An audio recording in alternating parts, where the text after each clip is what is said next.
Il est 8h.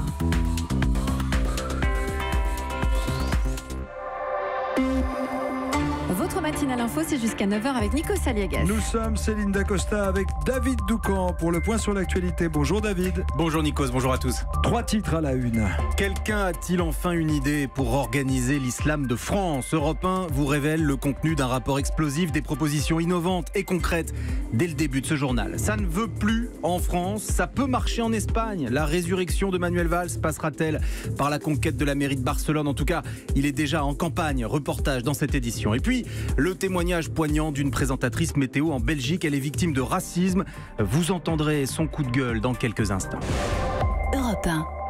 C'est peut-être le sujet qui embarrasse le plus le président de la République. On attend toujours le grand discours d'Emmanuel Macron sur la réorganisation de l'islam de France, déjà maintes fois repoussé. Eh bien, le chef de l'État va bientôt avoir de la matière. Bonjour Mickaël Darmon. Bonjour. C'est vous qui vous êtes procuré ce rapport, 800 pages qui seront transmises à l'Élysée dans les prochains jours. Une quarantaine de propositions, Mickaël, dont certaines vont provoquer un électrochoc dans le pays. Pour organiser l'islam, contrôler les financements. C'est le principe. C'est avec la mise en place d'une tour de contrôle des flux financiers et des dons, une sorte de traque-fin islamiste, c'est-à-dire une implication directe des services de l'État. Autre proposition, mettre de l'ordre dans le système opaque des voyagistes qui organisent les pèlerinages à la Mecque et enfin tenter d'organiser la taxation du halal, 5 à 6 milliards de chiffre d'affaires. Et là, je peux vous dire que les résistances sont les plus fortes parce qu'effectivement, le système reste encore très opaque. Le tout serait piloté par une institution nouvelle chargée d'organiser et financer le culte, l'Association musulmane pour l'islam de France.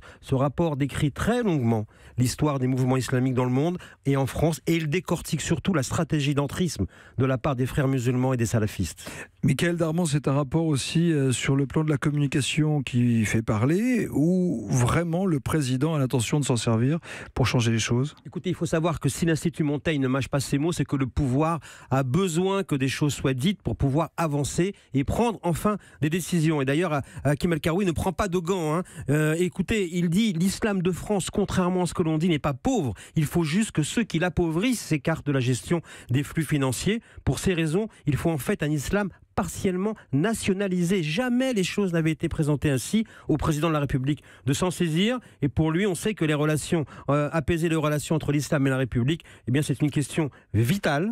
Il utilise souvent l'expression de passion triste et la peur plutôt que de la raison. Passion triste, c'est écrit dans le rapport comme un indice pour établir que le président a suivi de très près l'élaboration de ce rapport. Merci Mickaël Darmon du service politique d'Europe 1. On précise que Hakim El-Karoui et l'Institut Montaigne sont à l'origine de ce rapport. Si vous connaissez un petit peu Manuel Valls, Nikos, vous savez qu'il ne jettera jamais l'éponge. Ce n'est pas la grande forme en France. L'Eldorado se trouve peut-être en Espagne, plus personne n'en doute. L'ancien Premier ministre a très envie de devenir le prochain maire de Barcelone. Les élections auront lieu en mai prochain, mais il est déjà en campagne. Hier soir, il dédicaçait son dernier livre à Barcelone. Reportage sur place, Henri de la Guerre. Dans cette librairie du centre-ville, le petit nouveau de la politique catalane est comme un poisson dans l'eau. L'ancien Premier ministre est en terrain conquis. Sa mère et sa sœur sont là. Il salue des amis et des connaissances avant de monter à la tribune. Je suis né à Barcelone, je me sens catalan et je l'ai toujours dit. La force de la Catalogne, c'est d'être en même temps catalane, espagnole et européenne. Manuel Valls se livre à un réquisitoire contre les indépendantistes, mais il ne dira rien de ses ambitions locales. Je ne peux pas parler de ça ici. Quand j'aurai à dire quelque chose, je le ferai. Mais sa candidature ne fait plus aucun doute. Depuis plusieurs mois, il multiplie les réunions, lui prépare des notes sur les enjeux locaux. L'écrivaine Nouria Amat est l'une des chevilles ouvrières de sa campagne. Il est très modeste, il écoute, il connaît très bien les problèmes, les enjeux. Il est en train de se préparer, de voir, et il va vivre ici, bien sûr. Épreuve de son nouvel enracinement, Manuel Valls donnera des cours dans une école de commerce de Barcelone. Mais la campagne s'annonce difficile et même dans sa famille, on a des doutes. Sa cousine, une dessinatrice de renom, a estimé qu'il serait un excellent maire de Paris. Barcelone, Henri de la Guérie, Europe 1. Quitter la vie politique n'est décidément pas chose facile. Marion Maréchal-Le Pen inaugurait hier sa nouvelle école à Lyon. Elle qui dit vouloir se tenir à l'écart du débat public, n'a pas pu résister. Elle a confié à nos confrères du Parisien que pour elle, la présidence d'Emmanuel Macron n'est qu'un soubresaut de l'histoire et même une anomalie. Marine Le Pen s'attente de son côté ce débat avec les ennuis financiers du Rassemblement national. Un tiers des fédérations départementales met la clé sous la porte. C'est dans ce contexte qu'elle fait sa rentrée ce matin matin dans les allées de la foire de Châlons-en-Champagne dans la Marne. À 8h15, l'invité politique d'Audrey Crespo-Mara, Éric Woerth, président LR de la Commission des finances à l'Assemblée nationale.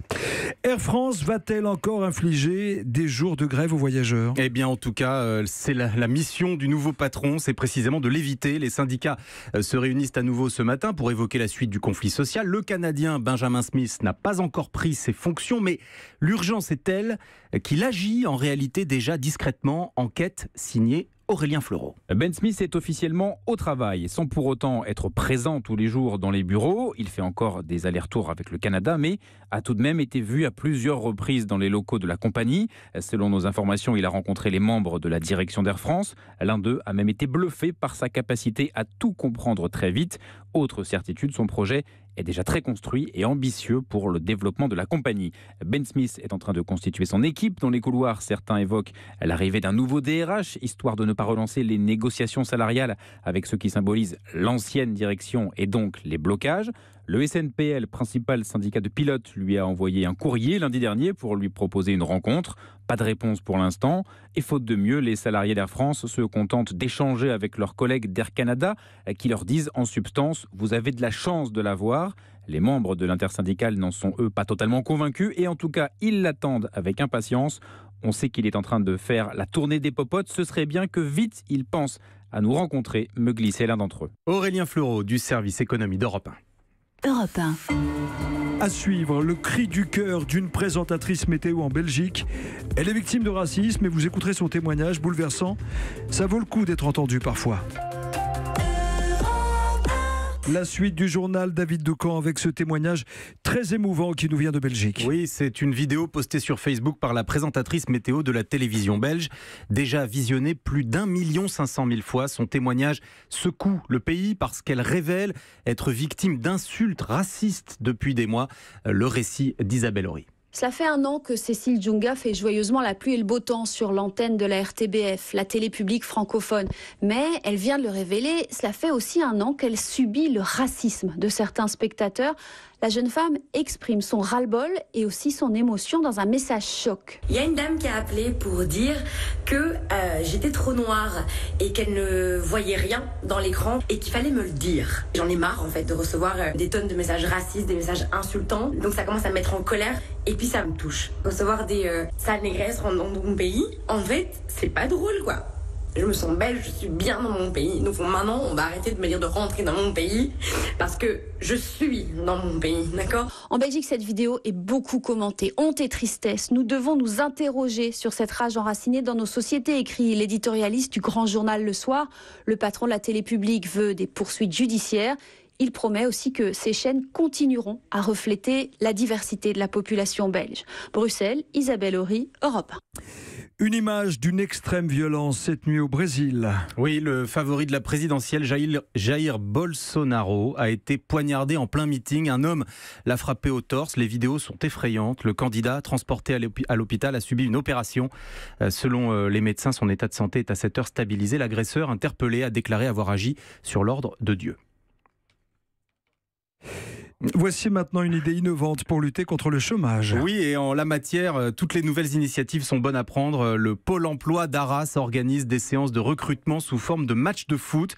Il s'agit de permettre aux employeurs et aux demandeurs d'emploi de se rencontrer dans un cadre plus détendu que celui de l'entretien d'embauche traditionnel. Hier, un tournoi de foot en salle était organisé. Notre correspondant dans le Nord, Lionel Gougelot, a assisté à ce foot dating professionnel. Écoutez son reportage. Sur le terrain de futsal, les candidats se répartissent en 3 équipes. On joue, le plus important c'est de prendre plaisir. Des petits matchs très intenses, les demandeurs d'emploi se montrent sous un autre jour devant les recruteurs. Christophe Darras, Pôle emploi de Lens. Une façon de faire, une façon d'être qui peut simplement déclencher à un moment donné en disant tiens, je verrai bien cette personne dans mon entreprise ou dans mon équipe, chose qui ne se serait pas vue lors d'un entretien de recrutement. Justement, casser les codes du recrutement, c'est ce qui a séduit Mathieu. Il cherche lui une dizaine de manutentionnaires pour son entreprise de bâtiment. Ça permet tout de suite de repérer des candidats qui sont motivés motivé. Tout ce qui est manutention, c'est aussi physique, donc ça demande une certaine sportivité, et donc du coup on peut les repérer. Et ça permet aussi, surtout, c'est briser la glace. Et ça tombe bien, Didier et Damien, demandeurs d'emploi, sont plus à l'aise sur un terrain de foot que dans un bureau. Le problème de l'entretien d'embauche, c'est le stress. Je suis quelqu'un qui est plutôt timide. Là, on sait qu'on nous regarde, tout ça, mais après, une fois qu'on est dans le jeu, on est dans le jeu. On est plus soi-même sur un terrain. Une fois que le match est commencé, on calcule plus rien, quoi. Et c'est vrai que ça désinhibe un peu les gens par rapport au stress qu'il peut y avoir sur un entretien classique. J'espère que ça va marcher. En tout cas, je suis venu ici aussi dans l'espoir de trouver un boulot. Et en ayant mouillé le maillot, les deux garçons ont sans doute une bonne chance de décrocher l'un des 224 postes qui étaient proposés hier. Arras, Lionel Gougelot, Europe 1. Et on termine avec ce match nul hier, magnifique, Nikos, entre la France et l'Allemagne, avec effectivement le gardien remplaçant du Golioris, Alphonse Areola, qui a sauvé son équipe à 6 reprises, 6 arrêts décisifs et spectaculaires.